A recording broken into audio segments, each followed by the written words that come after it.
ছোটবেলা থেকে চানাচুর বলতে আমার একটাই পছন্দ, মুখরোচক, স্বাদে স্বাস্থ্যে। ভালো খান, সুস্থ থাকুন। মুখরোচক, ভালোবাসার ৭৫ বছর। দুটো মেয়ে যেভাবে একে অপরকে যেই লেভেলে গিয়ে রোস্ট করতে পারে, মানে আমাদের আর কোনো মান সম্মান বোধ নেই একে অপরের সামনে। ওরা নিজেদের মতো লেগ রোস্ট করছে, আমি আর দেবা খাচ্ছি।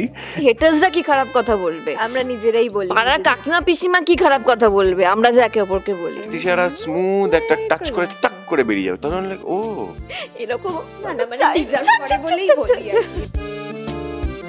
কি চলছে এই মুহূর্তে বলো? চলছে বলতে চলছে খুবই ভালো, শুধু চলছে না, দৌড়াচ্ছে। 2 শালিক প্রথম দিনই আমরা বলেছিলাম প্রেস কনফারেন্সে যেটা দৌড়াবে প্রত্যেক দিন। ইফ আমরা একটা এপিসোড মিস করি তাহলে কিন্তু আমরা অনেকটা ড্রামা বা থ্রিল থেকে বেরিয়ে যাব। আর আমার কাছে এটা আমার প্রথম কাজ যেখানে আমি সত্যিই জানি না পরের দিন কি হবে।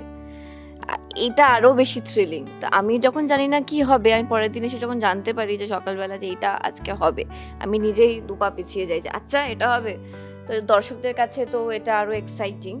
সো এখন আপাতত আমার কাছে কোনো আপডেট নেই কি হবে। যতটুকুনি আপডেট আছে সেটা হচ্ছে যে প্রোমোটা আমরা লাস্ট করেছি, যে পিআরকে জানতে মানে পিআরকে ওই খোঁজ করতে গিয়ে ঝিলিক জানতে পারছে যে আখি আর ঝিলিক কি যমজ বোন, বা আখি আর ঝিলিকের কি মিল আছে, আখি আর ঝিলিকের কি কানেকশনটা কোথায়, তো সেটা আসতে পারে। দেবা আর আখির একটা লাভ অ্যাঙ্গেল যেখানে ওরা দুজনকে বলেছে যে আমরা ভালোবাসি একে অপরকে, তার পরিণতি কি হবে। আখির একটা চাপা অভিমান কাজ করছে।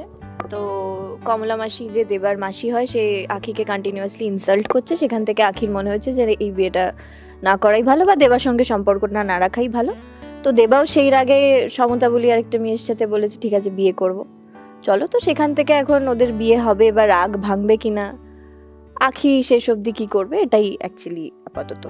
একদমই তাই, একদমই তাই। সামনে কি চমক আসতে চলেছে আপনার? চমক তো আমরাই সব সময় আছি, আগেও আসবে, কালকেও আসবে। চমকিলা, #চমকিলা। ইয়েস। আর আপনারা কি করেন মানে ছাতাবাড়িতে কি চলছে বলো? ছাতাবাড়িতে কি চলছে? ছাতাবাড়িতে ঝিলিক একজন অজানা অসুস্থ মহিলাকে বাড়িতে নিয়ে এসেছে গৌরবের সাথে। ঝিলিকের কোন একটা কানেকশন রয়েছে হয়তো সেই মহিলাকে, ঝিলিক খুব উতলায় পড়েছেন তাকে নিয়ে, তার শরীর খারাপ নিয়ে তাকে ট্রিট করছে, তার প্রতি কেয়ার করছে। তো গৌরব একটু অ্যাস্টনিশ যে এরকম হঠাৎ করে ঝিলিকের মতো আমি একজনকে নিয়ে এত কেন চিন্তিত। অ্যাট দ্য সেম টাইম ও গৌরবের মা নীলিমার তাকে খুব চেনা লাগছে। এবার রহস্যটা কি, সে কে, সে কতদিন থাকছে, কেন থাকছে, সেটা আমরা কেউই জানি না। আপাতত ঝিলিকের কথা অনুযায়ী আমরা তাকে মানে স্পেশালি গৌরব আর ঝিলিক তার দেখাশোনা করছে। ঝিলিক স্পেশালি, গৌরব বুঝে উঠতে পারছে না আখি কি করছে। গৌরব বোধহয় হাল ছেড়ে দিয়েছে আখির ওপরে, যে আখি এরকমই। আখিতে মানে আখির যখন মুড সুইংস হচ্ছে, আখির যাকে পছন্দ সেভাবে করে তাকে নিয়ে আসছে বাড়িতে, তার সেবা যত্ন করছে। উল্টে একটা জায়গায় কি একটা ভালো লাগাও রয়েছে, যেখানে ও দেখছে গৌরব তো মানে ভালো, সেখানে ও যখন দেখছিল দুস্থ মানে অসহায় একটা মহিলাকে বাড়িতে নিয়ে এসেছে আউট অফ নোওয়্যার, তাকে রাখছে, তার সেবা করছে, এটা তো একটা ভালো লাগার জায়গা। হ্যাঁ, মানে এই জায়গাটা তো মানে গৌরবের কখনো কখনো হয়েছে, কারণ আখি একটা টাইমে মানে গৌরবের বাড়িতে আসার পর থেকে দেখেছে আখি সবসময় বাবার এগেনস্টে বা অন্যায় পলির এগেনস্টে বা রাইমার এগেনস্টে উঠে দাঁড়িয়েছে। অ্যাট দ্য সেম টাইম মায়ের ভালো থাকা ইজ অনেকটা ডিপেন্ডেন্ট অন আখি। তো সেই দিক থেকে ডেফিনেটলি একজন রাস্তার অচেনা মানুষকে কেউ যদি হেল্প করে, তার থেকে বড় তো মানে মনুষ্যত্বের কোনো অ্যাক্ট হয় না। মানুষের কথা থেকে সেইখানে গৌরবের ডেফিনেটলি খুব ভালো লেগেছে। সেটা আপনারা হয়তো আজবার কালে টেলিকাস্টে দেখবেন যে গৌরব অ্যাপ্রুভ করছে অফ ইট, মানে আখির সাথে একমত হচ্ছে তার ট্রিটমেন্ট দরকার। এবার দেখা যাক ছাতাবাড়িতে তো অনেক মহিলাটিকে বাবা ফিরে আসার পরে কি হবে, সেগুলো তো এখনো ডিউ রয়েছে।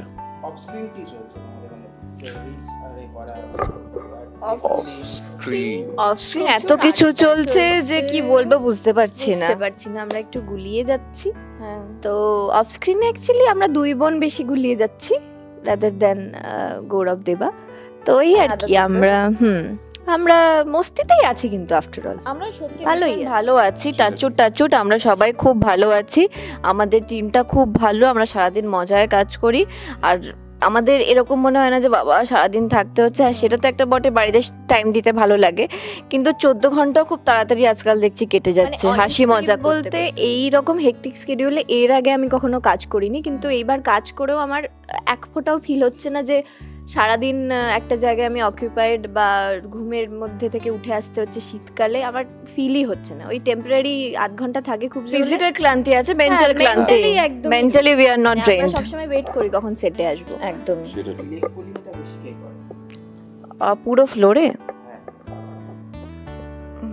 আমরা সবাই একটু লেগ পুল করি, মানে ডিপেন্ড করে, ওকে করে ওকে করে এরকম ডিপেন্ড করে আর কি। হ্যাঁ, আমি আরো একে অপরকে ভীষণ লেগ পুল না রোস্ট করি, একদম রোস্ট।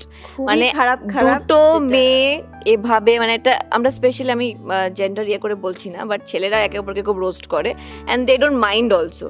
বাট দুটো মেয়ে যেভাবে একে অপরকে যেই লেভেলে গিয়ে রোস্ট করতে পারে, মানে আমাদের আর কোনো মান সম্মান বোধ নেই একে অপরের সামনে, মানে আমরা যেরকম ভাবে রোস্ট করি।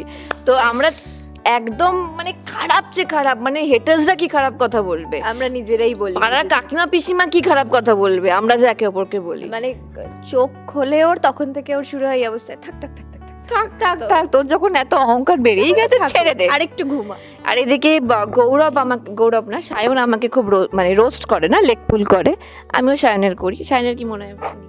না, আমার কিছু ওরা নিজেদের মতো লেগ রোস্ট করছে, আমি আর দেবা খাচ্ছি, ঠিক আছে। অর্ককেও যথেষ্ট রোস্ট করা হয়, অর্ককে অ্যাটলিস্ট, বাট অর্ককে সবচেয়ে বেশি রোস্ট তিতিক্ষা করে। হ্যাঁ, মানে তিতিক্ষার একটা ব্রিলিয়েন্ট ব্যাপার আছে।